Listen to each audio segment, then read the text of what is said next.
tayo ho'y dadako na po sa ating pagbubulay ng salita ng Diyos.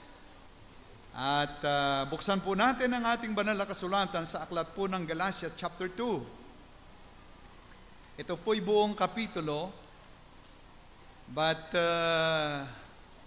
atin na pong lalakdawan ang ibang mga talata para mapaikli natin ang panahon ng ating pagbasa. Meron po itong 21 talata. Ay mahaba-habang basahin po yan. So babasahin po natin verses 3 to 5, 11 to 14, and then verse number 20. Yan na lang po ang ating babasahin ngayong umaga. Galatians chapter 2, verses 3 to 5, verse 11 and to 14, and then verse 20. Okay, nandiyan na po ba kayo? Sige ho, basahin tayo po tumayo. At tayo po ay bumasa ng mga talatang ito. 3 to 5, 11 to 14, and verse 20. Handa, basa. Datapuat maging si Tito man nakasama ko, bagamat Griego, ay hindi napilit na patulit. At yaon ay dahil sa mga hindi tunay na kapatid na ipinasok ng lihim, na nagsipasok ng lihim upang tiktikan ang aming kalayaan na taglay namin kay Kristo Jesus, upang kami ilagay nila sa pagkaalipin. Sa mga yaon ay hindi kami napahinuhod, na supilin kami kahit isang oras upang ang katotohanan ng Ebanghelyo ay manatili sa inyo. 11 to 14. Ngunit, nang dumating si Cephas, si Pedro po ito, sa Antioquia, ay sumalangsang ako sa kanya ng mukhaan, sapagkat siya ay nararapat hatulan, sapagkat bago nagsidating ang ilang mula kay Santiago, ay nakisalo siya sa mga Hintil. Ngunit, nang sila'y magsidating na, yung mga Hudiyo, siya'y umurong at humiwalay sa mga Hintil, palibhasa'y natatakot sa mga pagtutuli. At ang ibang mga Hudiyo ay nangagpakunwari rin namang kasama niya, anupat pati si Bernabe ay nabuyo sa kanilang pagpapakunwari. Ngunit nang aking makita na hindi sila nagsisilakad ng matuwid ayon sa katotohanan ng Ebanghelyo, sinabi ko kay Cephas sa harapan nilang lahat, kung ikaw na Hudiyo ay namumuhay gaya ng mga Hintil at di gaya ng mga Hudiyo, bakit mo pinipilit ang mga Hintil na mamuhay na gaya ng mga Hudiyo? Tayo'y mga Hudiyo sa katutubo at hindi makasalanang Hintil. Yun po ang verse 15. And then verse 20. Ako'y napako sa krus, nakasama ni Kristo, at hindi na ako ang nabubuhay, kundi si Kristo ang nabubuhay sa akin. At ang buhay na ikinabubuhay ko ngayon sa laman ay ikinabubuhay ko sa pananampalataya. Ang pananampalataya na ito ay sa anak ng Diyos, na sa akin ay umibig at ibinigay ang kaniyang sarili dahil sa akin.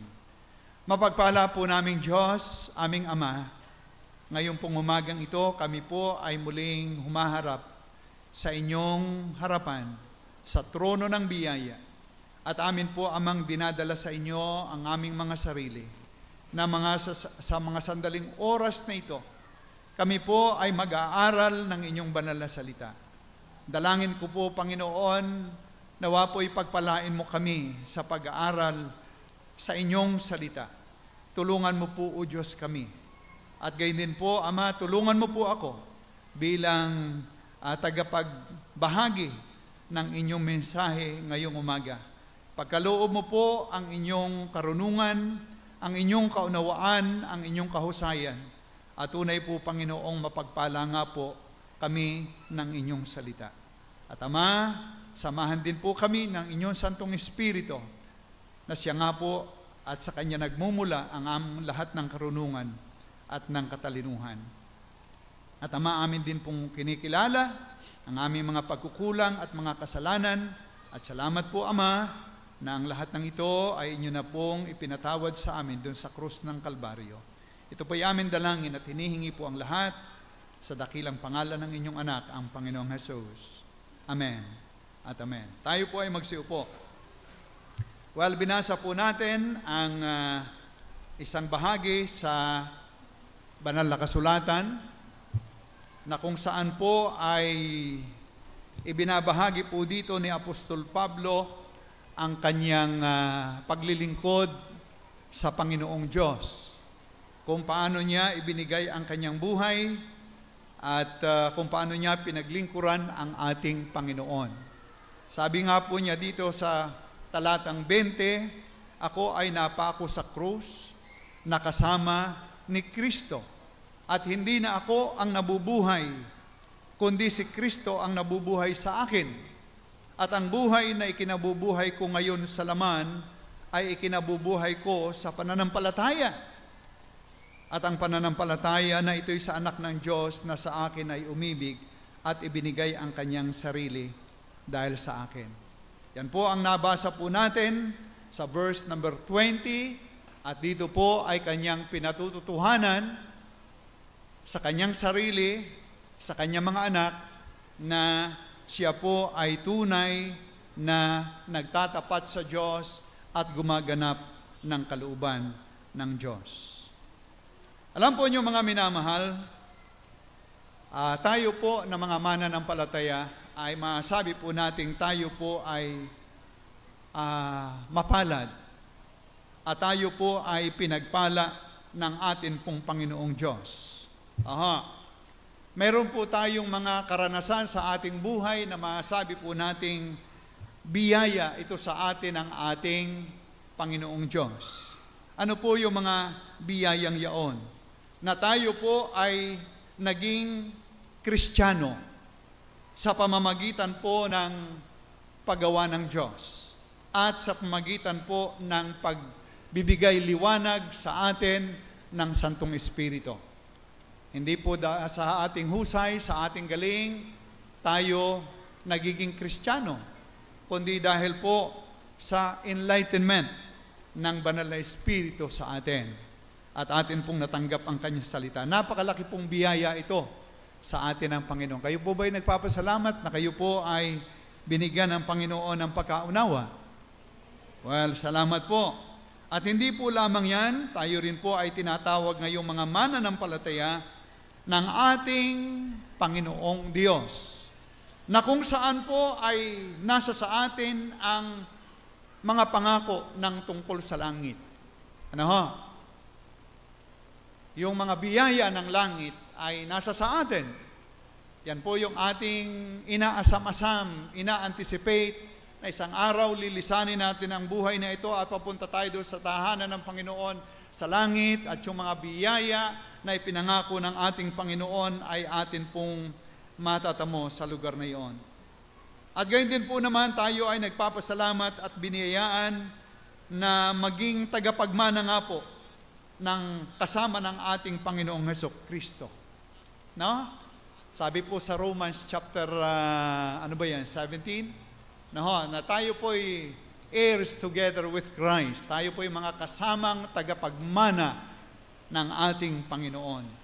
Gayun din po naman, tayo po ay mayroong biyaya na tayo po'y binigyan niya ng banal na kasulatan na siyang kapahayagan ng kalooban ng Diyos para sa atin, upang sa ganon ay atin pong ganap na maunawaan ang kanyang banal na kalooban sa ating buhay. Napakarami pa po mga biyaya at pagpapala.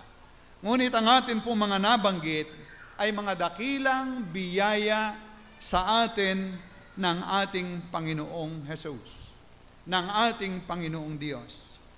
Dito po sa ating binasang talata, mga kapatid, ay isa po sa ipinapahayag nga po dito ay yung dakilang biyaya ng Diyos sa mga naunang mananampalataya, na kung saan po ay natanggap po nila yung biyayang kaligtasan, yung pananampalataya sa Panginoong Diyos, nagkaroon sila ng kaugnayan sa Panginoong Diyos, at of course, sila po ay mayroong pag-asa ng langit.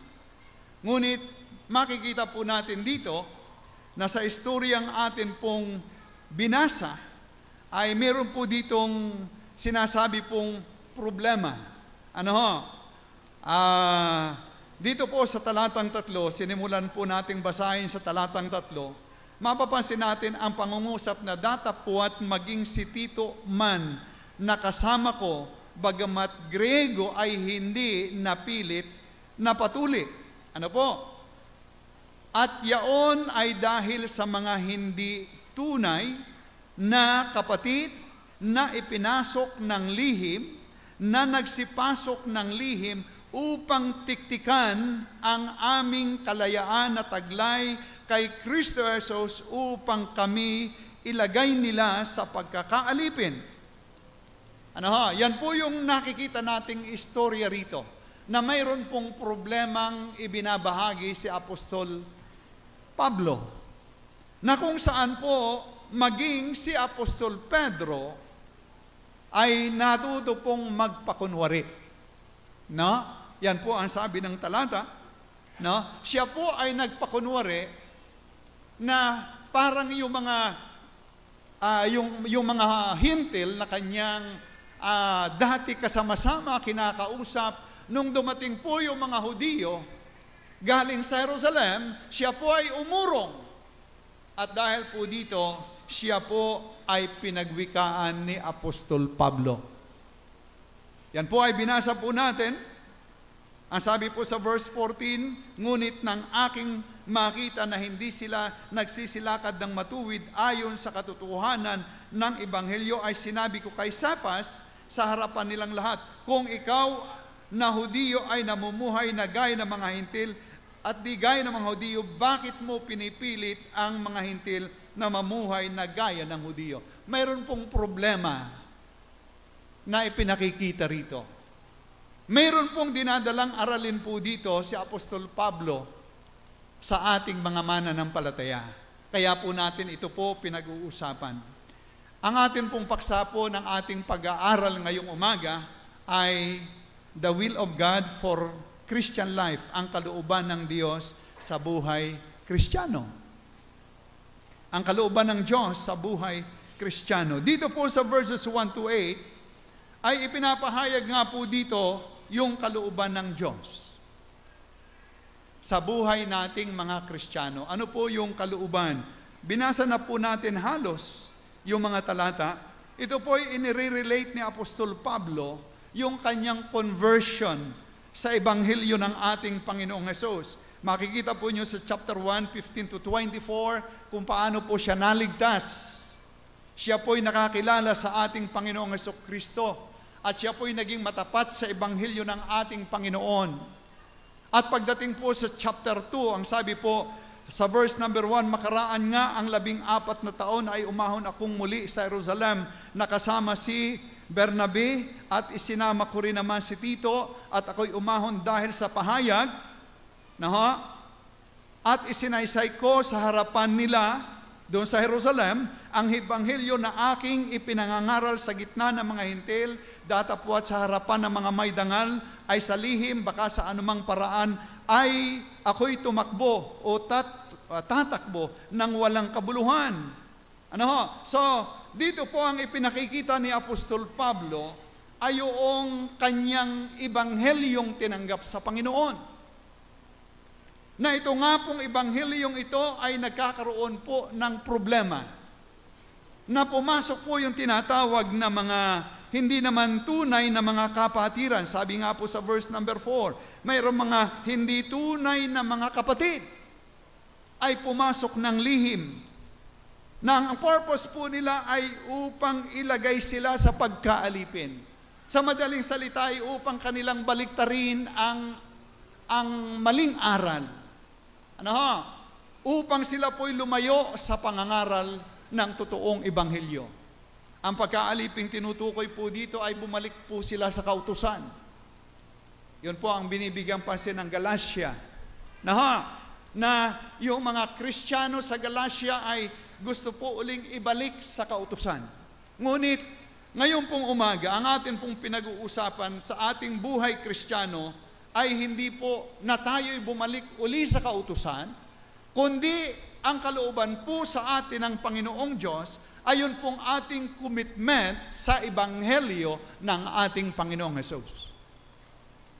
Yan po ang una po nating nais ibahagi bilang mga Kristiyano. Ano po yung kalooban ng Diyos sa ating mga Kristiyano? Ipinahayag po ni Apostol Pablo ang kanyang kalooban o ang kalooban ng Diyos bilang siya ay lingkod ng Diyos, na siya po ay maging committed sa Ebanghelyo ng atin pong Panginoong Hesus. At ito po yung kanyang ipinapaabot sa atin na tamang kalooban ng Diyos sa ating buhay.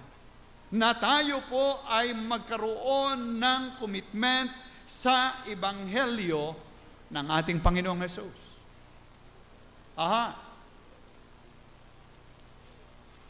Tayo po ay maging matapat sa Ebanghelyo ng ating Panginoong Hesus.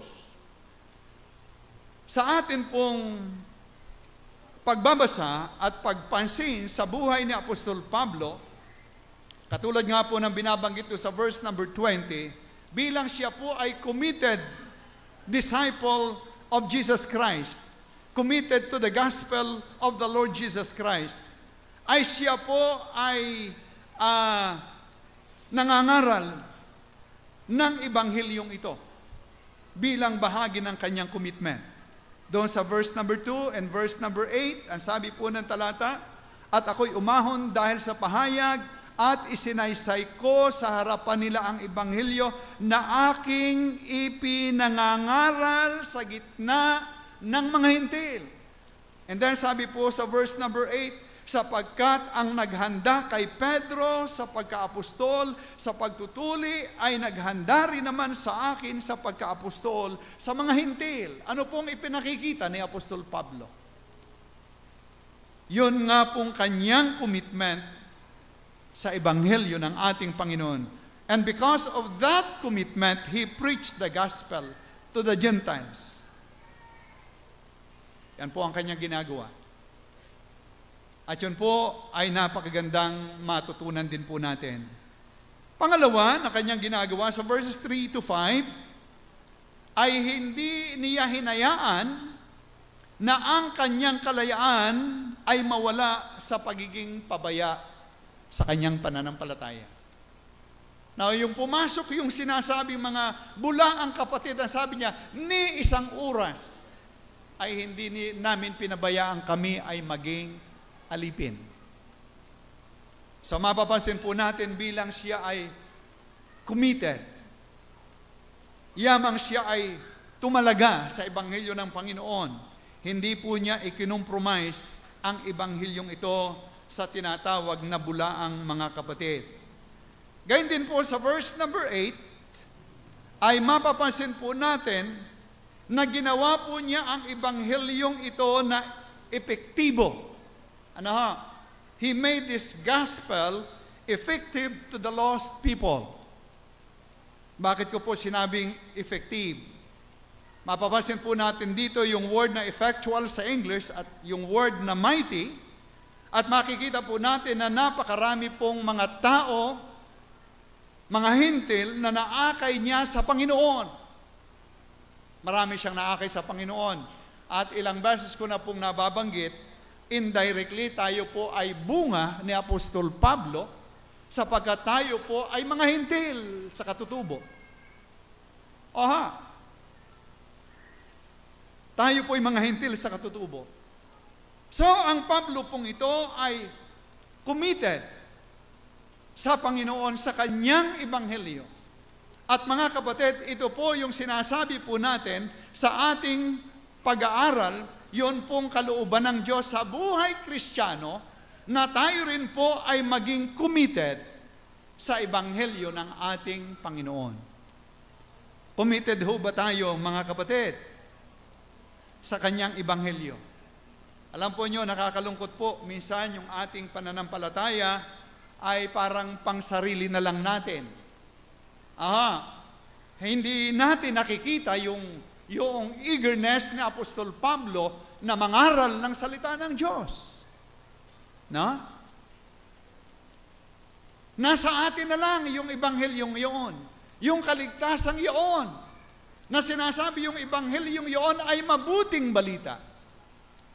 Alam po ninyo, tumitigil po ang pagiging mabuting balita ng mabuting balita pag hindi po natin ito ipinapahayag.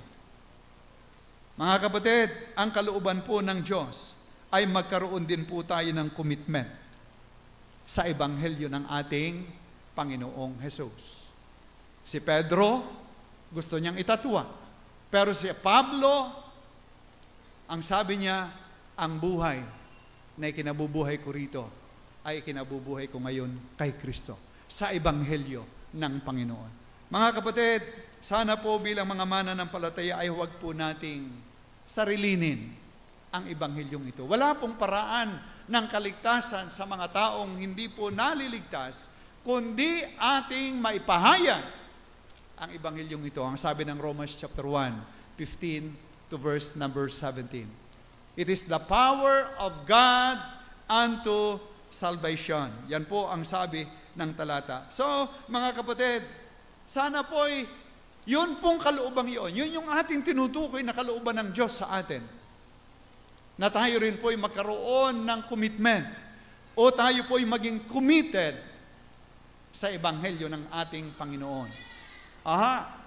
Alam po nyo, ang mundo'y committed sa napakaraming mga bagay. Pagpapaunlad ng daigdig na ito, pagpapaganda ng daigdig na ito. Pinagaganda niya upang tayo po'y akitin ng akitin. Lahat na ini-offer sa atin. Hindi natin namamalaya na tayo po'y nahila na ng daigdig na ito. Natutuwa tayo sa kanilang ipinipresenta sa atin. But mga minamahal sa Panginoon, kung sila'y committed sa ganitong bagay, tayo rin po'y maging committed sa ebanghelyo ng ating Panginoong Jesus. Kayo po ba'y may naakay na sa Panginoon? Bilang Kristiyano? Meron na po ba tayo na ilapit sa paanan ng Panginoon? Alam po ninyo, malapit na pong dumating ang Panginoon. Sana po ay maranasan natin ang magbahagi ng kanyang ebanghelyo sapagkat meron tayong commitment na ginawa sa ebanghelyong ito. Ito po ang unang nais po nating maipakita rito. Huwag po nating sarilinin, huwag po nating hayaan na ang mga tao'y mamatay na walang ebanghelyo ng ating Panginoon. Kalooban ng Panginoon na tayo po ay mangaral ng kanyang salita. Kalooban ng Panginoon na magkaroon tayo ng commitment sa ebanghelyo ng ating Panginoon. Pangalawa po, nakalooban ng Panginoong Diyos sa ating mga mananampalataya ay ang 9 and 10. Tingnan po naman natin dito. At nang makita nila ang biyaya sa akin, ay ipinagkaloob ang mga kanang kamay ng pakikisama ay ibinigay sa akin at kay Bernabe, ni Santiago, at ni Cephas at ni Juan. Sila ang mga inaring haligi upang kami ay magsiparoon sa mga hintil at sila'y sa pagtutuli. Ang kanila lamang hinihiling ay aming alalahanin ang mga dukha na ang bagay ring ito'y aking pinagsisikapang gawin. Sa English po, the same which I also was forward to do. Ibig sabihin kanya na itong ginagawa. So, pangalawa po, nakalooban ng Panginoon sa ating mga mananampalataya ay hindi po lamang yung commitment, kundi yung communion in fellowship. Ano ho? Communion in fellowship. Yun pong word na communion, pag inyo pong tinignan sa dictionary ay communication. At kung atin pong papansinin, malalim po yung communion sapagkat ang ibig sabihin po nito, sharing of thoughts and feeling, bridging the gap to establish communication. Ano ha? Yan po yung kahulugang ipinakita ng diksyonaryo, sharing of truth and feeling and bridging the gap to establish communication. So kaya po mga kapatid, pangalawa po, na binabasa po natin dito, para po bagang in the first place, yung mga mananampalataya ng Jerusalem ay parang nagkaroon ng pag-agwat kay Apostol Pablo. No? Ngunit pagkatapos ay kanila itong ipinagkaloob. Nung makita nilang ipinagkatiwala sa kanya ang Ebanghelyo, ay kanila muling ipinagkaloob yung fellowship na yon. Ngayon, ang atin pong binibigyang pansin mga kapatid, ayun nga pong communion na yon sa atin pong pagsasama-sama. Pagsasama-sama sa pagsasama-sama. Kumbaga, ating mapatibay ang relasyon natin sa isa't isa bilang tayo po'y mga anak ng Diyos. Yan po'y napakahalaga sa buhay natin. Gaano man pong kaganda ang ating sinasabi, at wala po yung tinatawag na close fellowship, wala yung tinatawag na communion. Yung sharing of thoughts and feeling and bridging the gap, hindi rin po tayo tunay na magiging matibay. Sabi nga ni Brother Joseph kanina sa Sunday School, hindi po ang dami ang nagpapatutuo ng tibay. Ang nagpapatutuo po ng tibay ay yun pong closeness natin sa isa't isa. Naalala ko po yung kwento ni Pastor Gavino sa isang gera. Sila ilang mga tao, 70 lang sila. Ang kaaway po nila ay hukbo na mga sundalo. Napakarami. Ang sabi ng leader nung kabila, napatay na namin lahat yung aming mga kalaban. Sumuko na silang lahat, kayo ay kakaunti na. Kayo pa naman ang hindi namin magagapi. Sila po'y naroroon sa lugar na bulubundukin. Ang sabi po nung leader nitong 70, doon sa lumapit sa kanya, sapagkat nung mga panahong yon ay nakakalapit yung mga leader para mag-usap kung susuko o hindi. Ang sabi nung 70, yung leader ng 70, kita mo ba yung tao ngayon? Sabi niya, yes, nakikita ko. Ikaw na tao riyan, tumalon ka ng patiwarik. Alam po niyo, siya ay tumalon ng patiwarik. Patay. Kita mo ba yung tao na yon? Sabi niya, yes, kita ko yon. Ikaw na tao riyan, kunin mo ang iyong espada. At kinuha niya ang kanyang espada, saksakin mo ang iyong sarili. Sinaksak niya ang kanyang sarili. Patay. Anong point po? Ang point po yung kanilang commitment sa kanilang pakikipaglaban.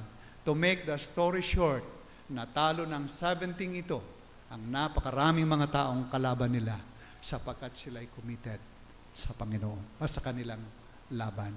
Mga kapatid, ito po yung ating sinasabi. Kung tayo po'y mayroong talagang fellowship, meron tayong matibay na pagsasama-sama sa Panginoon. Close communion among ourselves. Yan po'y kalooban ng Panginoon at yan po ay napakatibay na pangtali sa atin pong pagsasama-sama. First and foremost, na dapat meron tayong close communion ay sa ating Panginoon Diyos.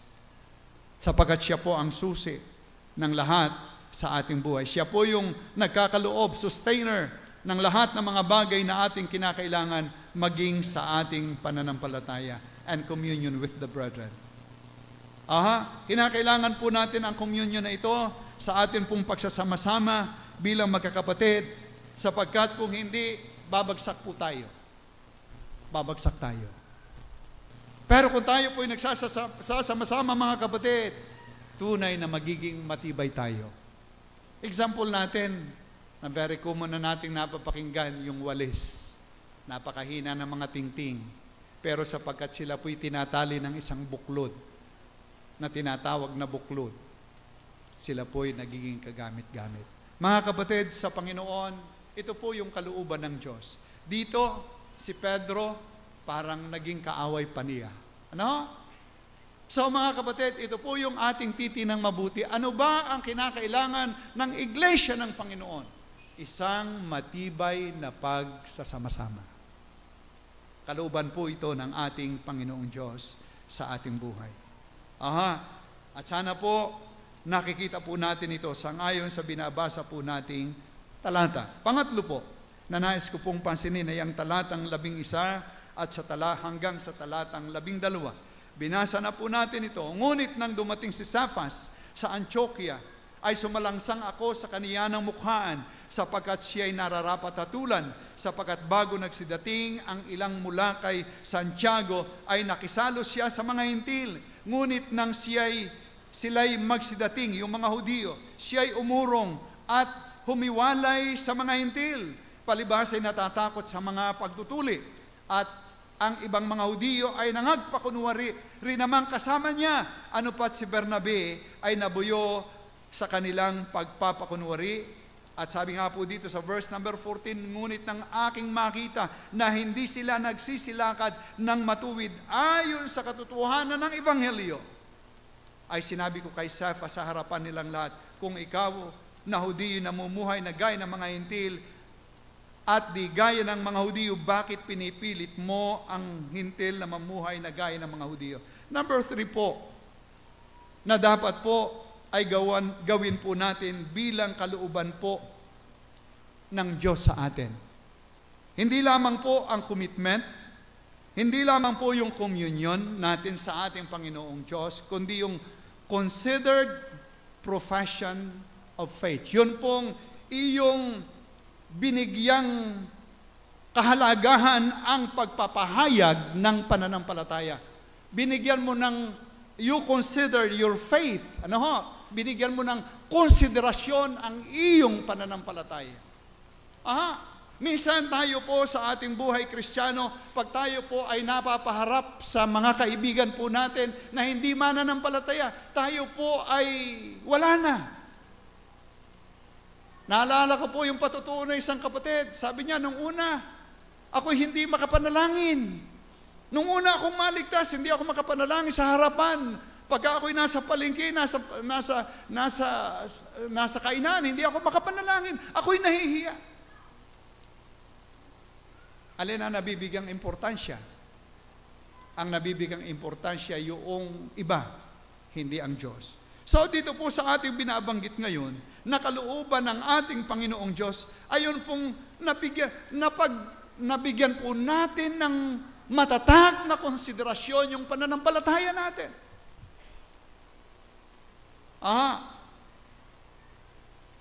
Kinonsidera natin ang kapahayagan ng ating pananampalataya. Tayo po ay maraming nakakahalubilo sa ating buhay. No? Ano ang pagkakilala nila sa iyo? Paano kanya binabasa? Ikaw ba ay binabasa nila na katulad din nila? O ikaw ay binabasa nila na ikaw nga ay isang tunay na Kristiyano? Yan po yung ating binibigyang pansin dito. No? Sa talatang ating binasa. Si Pedro ay kumaila. No? Nung dumarating yung mga Hudiyo galing sa Israel, siya ay tumalikod sa kanyang mga kinakausap na mga hintil. Marahil inaakay niya sa Panginoon. Marahil binabahagi na niya ng mga balita ng Panginoon. Ngunit ngayon ay handa niya silang tanggihan. Mga kapatid, huwag pong ganun ang buhay natin. Kami po'y pumunta ng Israel. Salamat po sa nagpabigay pasahe sa amin.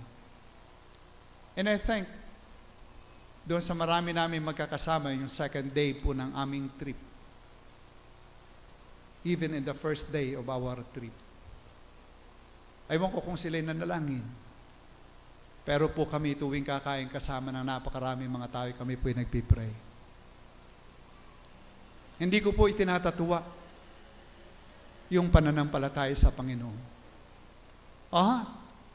At sa atin pong buhay, mga kapatid, tayo po'y nabubuhay ngayon sa mundong ito. ay napakahalaga po ng ating liwanag. Ang sabi ng banal na kasulatan, tayo po ang asin ng lupa at liwanag ng sanglibutan. At yan po ay magagawa po natin kung binigyan po natin ng konsiderasyon in the first place yung ating pananampalataya. Mananampalataya ako ng Diyos. Ilaw ako niya. Ngayon ay nararapat kong ipakita ito sa kanilang lahat. At yan po ang nais po nating ibahagi mula sa talatang ito, 11 to verse number 14. Tayo po'y mga anak ng Diyos. Tayo po ay hindi dapat nahihiya sa atin pong pananampalataya. Number 4 in the last. Number 4 in the last. Sa verse number 20 na atin pong nabasa na, ang sabi ng talata, ako ay napako sa krus na kasama ni Kristo. Hindi na ako ang nabubuhay, kundi si Kristo na ang nabubuhay sa akin. At ang buhay na ikinabubuhay ko ngayon sa laman ay kinabubuhay ko sa pananampalataya. At ang pananampalataya na ito'y sa anak ng Diyos, na sa akin ay umibig at ibinigay ang kanyang sarili dahil sa akin. Pangapat po, mga kapatid, ano po yung nakita natin dito kay Apostol Pablo? Hindi po lamang siya nagkaroon ng tinatawag na considered faith, pananampalatayang binigyan ng konsiderasyon, kundi mapapansin po natin dito, siya po ay isang Kristiyanong nakipaglaban para po sa kanyang pananampalataya, contending for the cause of the faith of Christ. Pangapat pong kalooban ng Diyos sa atin na mga mananampalataya, yun pong tayo ay nakikipaglaban sa pananampalataya ng ating Panginoong Jesus. Ito po yung mga kalooban na akin pong nais makita sa kapitulong ito. Na ito po ay ating maisabuhay bilang anak ng ating Panginoon. Alam po nyo, ang panahon natin ngayon ay kaiba na. Iba na ang panahon natin ngayon. Kung hindi tayo magmamalay, mapapansin po natin, masyado tayong hinahatak ng sanglibutan. Sa napakaraming mga iniisip natin at pinaplano po natin. Pero ang Apostol Pablo, alam po ba niyo kung sino si Apostol Pablo? Siya po ay isang abogado. Siya po ay isang centurion, isang leader ng army. Na mahigit na 1,000 ang kanyang nasasakupan. Yan po ang kanyang pinagdaanan. In fact, doon sa Philippians chapter 2, makikita nyo ron yung kanyang background. Napakahusay na tao nito. Ngunit mga kapatid, at this present time, nakita niya yung kalooban ng Panginoon at ang sabi niya, ang buhay ko ngayon ay ikabubuhay ko para sa Panginoon.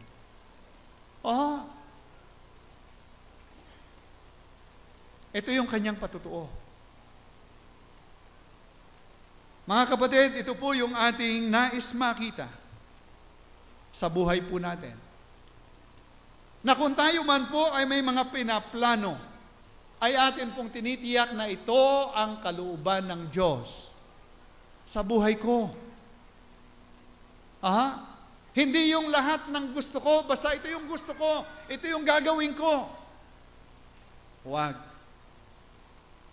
Tayo po'y mga anak ng Diyos. At ako po'y naniniwala, mga kapatid, na kung ating bibigyan ng pansin ang mga bagay na ito, ang Diyos ay lubos na maluluwalhati sa atin. Patuloy tayong gagamitin ng ating Panginoon. Ang ating iglesia ay patuloy na gagamitin ng Panginoon sa pag-aakay ng maraming mga kaluluwa. At hindi po tayo magiging katulad ni Apostol Pedro na umurong. Kumusta po ang ating buhay? Kumusta yung ating mga hinahangad sa ating buhay? Yung ating mga ninanais maabot sa ating buhay? Yun bang Panginoon ay nakasentro pa sa atin? Katulad ni Pablo, in the life which now I live in the flesh, I live by the faith of the Son of God. Sana, saan man tayo naroroon, saan man tayo nakarating, nanduroon po ang apat na bagay na atin pong binanggit ngayong umaga. Commitment in the gospel of Christ.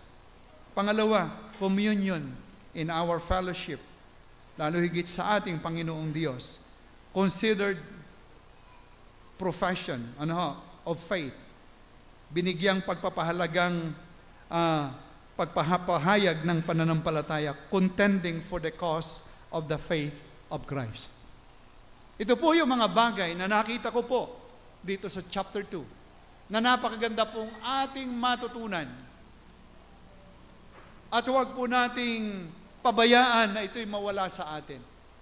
At huwag po tayong matulad sa mga taong lumalayo sa ating Panginoong Diyos. Pag binasa po nyo ang chapter 3 ng Galatia, makikita po nyo yung first word diyan. O foolish Galatians. Yan po ang sabi. Sino ang nagsigayuma sa inyo? Sa harapan ng inyong mga matay, si Jesucristo na napako sa krus ay maliwanag na inihayag. Alam po niyo mga kapatid, kung yung katotohanan ng iyon ay nasa sa ating puso, ay patuloy tayong gagamitin ng ating Panginoong Diyos hanggang siya ay dumating. Ang akin pong panalangin, sabi ko nga po sa Panginoon nung kami nasa Israel, Panginoon, muli ko pong ikinukumit sa iyo ang aking sarili. Kagabi habang ako'y nakahiga, Panginoon, kahit na ano pang dumating sa buhay ko, ito man ay masaya, ito man ay mahirap, Lord, yung buhay ko, tanganan mo, gusto kong gamitin sa iyo. And I know, kalooban po ng Diyos sa atin ang bagay na yan. Tayo po'y manalangin. Dakila po namin Diyos, aming Ama, nagpapasalamat po kami sa inyo ngayong umaga. Naririto po ang chapter 2 ng Galatia na kung saan po ay amin pong nakita ang ilang mga problema na naririto sa buhay ng inyong ilang mga anak nung mga panahong una.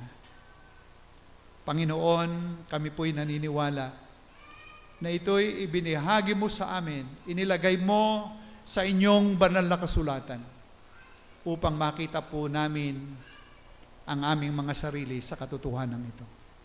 O aming Panginoon, tulungan mo po ang bawat isa sa amin. Tulungan mo po ang inyong iglesyang ito. Na sana nga po ay gawin po namin ang inyong kalooban sa aming buhay. Tulungan mo po, Ama, kami sapagkat kami po'y mga taong mahihina. At ngayong pong umaga, kami po ay nasa sa inyong banal na harapan. Inyo po kaming tulungan. Kung mayroon po kami mga bagay sa aming mga buhay na malayo na po sa inyong kalooban, tulungan mo kami na muli ay amin itong ilapit sa inyo. Nawa po, Panginoon, yung patutuo ni Apostol Pablo, yung commitment ni Apostol Pablo ay maging commitment namin sa inyo ngayon. Aming Panginoon, tulungan mo po kami. At kayo po ang kumilos sa aming kalagitnaan. Habang tayo po'y nakatungo, nakapikit ang ating mga mata, tunay na napakabuti ng ating Diyos. Pinagpala tayo ng mga spiritual blessings. May pag-asa tayo ng langit. Binigyan niya tayo ng pagkaunawa. Ngunit ang katanungan, yung kalooban ng Diyos, yun pa po ba ang ating patuloy na pinagsisikapan sa ating buhay? Yun po bang commitment na ating binanggit ngayong umaga sa Ebanghelyo ng Panginoon? Yung communion sa ating fellowship, yung considered faith natin, yan po ba'y tunay na nasa sa atin pa? Yung pakikipaghamok natin sa pananampalatayang ito, yan po ba'y nasa sa atin pa? Mga kapatid, ang Diyos ay nandiriyan at patuloy siyang nakatingin sa atin. Patuloy na nagnanais na ang buhay natin ito'y magamit natin sa Kanya. Hindi ko alam kung ano ang kalagayan ng buhay natin, ang buhay nyo. Kayo lang ang higit na nakakakilala. But kung mayroon po tayong dapat na ilapit sa Diyos, this is our time. Ito po yung ating panahong muli sa Diyos. Lord, nararamdaman ko po na ang sigla ng aking buhay sa inyo ay hindi na tulad ng dati. Lord, okay na po sa akin yung ako'y wala sa church o makadalo sa church. Lord, yan na po ang kalagayan ko. But Lord, I know it's not right condition in my life. Ngayon pong umaga, kayo nakakakita ng inyong sarili. Bakit hindi po tayo muling humarap sa Diyos at sabihin natin, Panginoon, naririto po ang buhay ko. Ako po'y tutulungan mong patuloy. Huwag mo pong hahayaan akong malayo. Ni ang kalooban ko ay mahila ng mundong ito na maglalayo sa akin sa iyo. Meron po bang ganyan ang panalangin? Naririto po ang unahan upang kausapin po natin ang Diyos. Or sa inyong mga kinaupuan, maaari kayong tumayo. Inyong harapin ang Panginoon. Lord, inyo pong kita ang buhay ko. Lord, hindi na po ako ganong kainit sa inyo ngayon. Okay na lang po sa akin, Panginoon. Ako'y hindi gaanong agresibo sa gawain mo. Panginoon, ibalik mo po sa akin ang sigla ng aking pananampalataya. Panginoon, gamitin mo po ako sa aming iglesia na maging channel of blessings. Meron po bang ganyan pa ang panalangin? Diyan sa taas, meron bang makalalapit dyan sa aisle para manalangin? Amen. Dito sa ibaba, meron pa po ba? Salamat sa mga nakatayo na, nakaluhod na. Kinakailangan po natin ang isang pusong tunay na suko sa Diyos. Lord, tutulungan mo po kami. Lord, may mga nasain po ako. Inilalapit ko po sa iyo ang lahat ng ito. Inyo akong tulungan. Pero pa po ba? Pero pa po ba? Amen. Amen. Some more. Some more. Yes. Amen. Tayo po'y manalangin. Aming Panginoong Diyos. Ngayon pong umagang ito'y kami po'y nandirito sa inyong harapan. Inyo pong nakikita ang bawat siya sa amin, ang kalagayan ng aming mga buhay sa inyong harapan. Panginoon, tulungan mo po kami, ang inyong iglesia. Nararamdaman ko po, Panginoon, na yung kagalakan ngayon, hindi na po kami tulad ng dati. Kung bagaman kami po ay napunta sa church, ay hindi na po tulad ng dati. Aming Panginoong Diyos, nilalapit ko po sa inyo ang bawat siya sa amin. Tulungan mo po kami, O Diyos, na sa pagpapatuloy ng aming buhay dito sa lupa, ay huwag po nawang dumating na kami ay sawa na ayaw na naming magpakita ng kasiglahan sa inyo. Lord, huwag mo po kami pababayaan. At Panginoon, naririto po ang inyong mga anak nakatayo, ang iba'y nakaluhod. Alam kong mayroon po silang inilalapit sa inyo. Inyo pong tugunin sa ngayon sa inyong banal na kalooban ang kanilang kahilingan. At aming Panginoon, nawa nga po'y patuloy mo kaming sasamahan. Patuloy mo kaming kakausapin. Patuloy mo kaming tuturuan ng inyong salita. At patuloy mong ilalagay sa aming mga puso ang pagpapakumbaba sa inyong banal na harapan. Panginoon, salamat po ng marami at kami po'y naniniwala na ang aming pag-aaral na ito'y inyo nga pong muling gagamitin sa bawat isa. At sa mga dumalangin, Panginoon, naniniwala kaming tutulungan mo nga po sila. Ito po yung aming hinihingi sa dakilang pangalan ng Panginoong Hesus. Amen. At amen.